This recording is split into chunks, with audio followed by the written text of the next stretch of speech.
అత్తమ్మ టీవీలో ఈరోజు క్యాబేజ్, జీడిపప్పు, పచ్చిశనగపప్పు వేపుడు ఎలా తయారు చేయాలో నేర్చుకుందాం. డిఫరెంట్ టేస్టీగా ఉండే ఈ కూర ఈజీగా తయారు చేసుకోవచ్చు. ఈ కూర తయారీకి కావలసిన పదార్థాలు: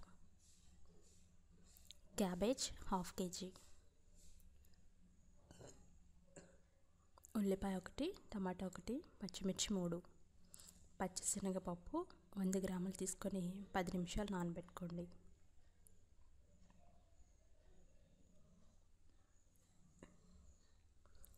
తాలింపు దినుసులు 1 టీ స్పూన్,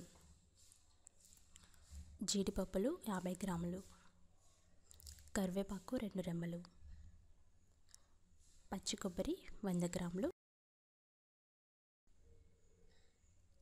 ఈ ఐటమ్స్ అన్నీ రెడీగా పెట్టుకోండి.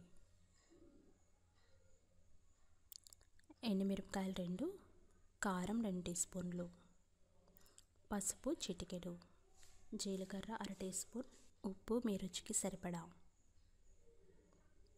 నెయ్యి 1 టేబుల్ స్పూన్. ఇప్పుడు తయారీ విధానం నేర్చుకుందాం. ముందుగా పచ్చిశనగపప్పుని 10 నిమిషాలు నానబోసుకోవాలి. తర్వాత బాగా ఉడికించుకోవాలి.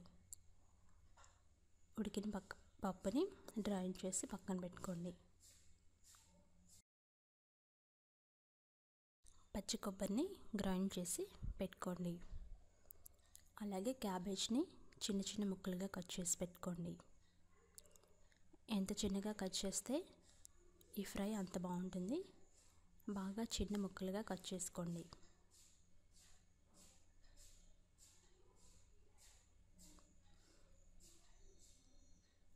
ఇప్పుడు ఒక కడాయిలో నీళ్లు వేడి చేసి అందులో కొద్దిగా ఉప్పు వేయండి.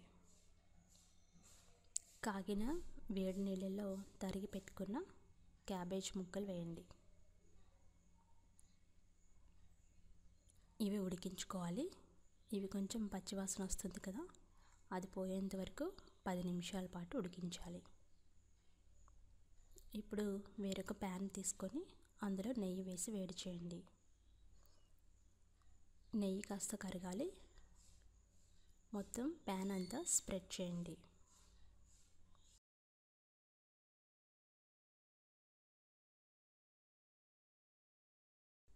అందులో జీడిపప్పులు వేసి వేయించాలి. ఇవి కొంచెం కలర్ మారేంత వరకు వేయించాలి.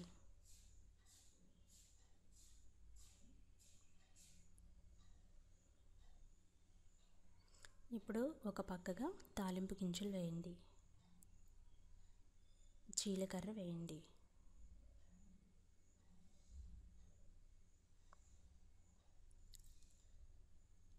ఎండుమిరపకాయలు వేయండి. ఇప్పుడు తరిగి పెట్టుకున్న ఉల్లిపాయ ముక్కలు వేయండి. ఈ ఫ్రై మొత్తం నేతిలోనే చేసుకోవాలి. పచ్చిమిరపకాయ ముక్కలు కూడా వేసి బాగా ఫ్రై చేయండి.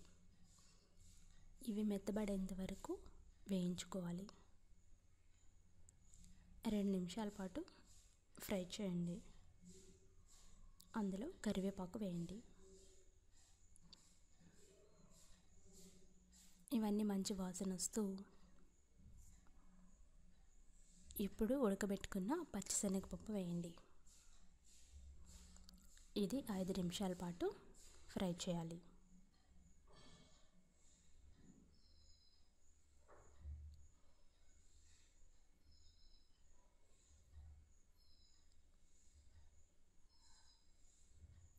మూత పెట్టి మగ్గించండి.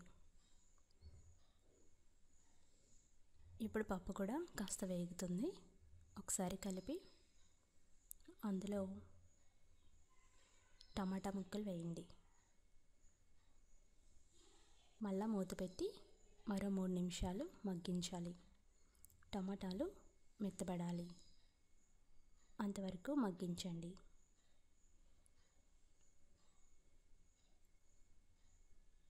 ఇప్పుడు బాగా మెత్తబడినాయి. ఇప్పుడు ఉడకబెట్టి పెట్టుకున్న క్యాబేజ్ వేయండి.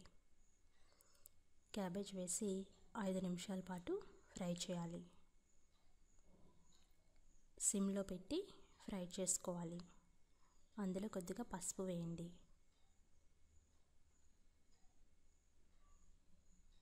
అలాగే ఉప్పు వేయండి, కారం వేయండి.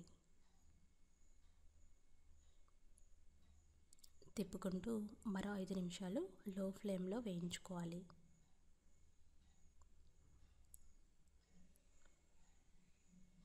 ఈ కూర నేతిలో వేయిస్తున్నాం కాబట్టి ఎంతో రుచికరంగా ఉంటుంది. అలాగే నూనెతో కూడా వేయించుకోవచ్చు. 2 నిమిషాలు మూత పెట్టండి.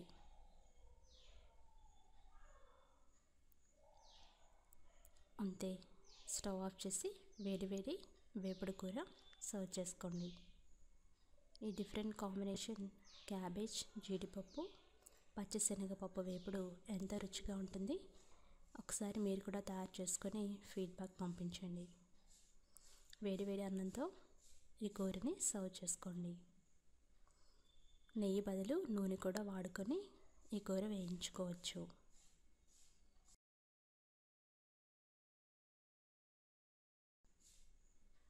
మరికొన్ని రెసిపీస్కి అత్తమ్మ టీవీ సబ్స్క్రైబ్ కాగలరు. ధన్యవాదములు.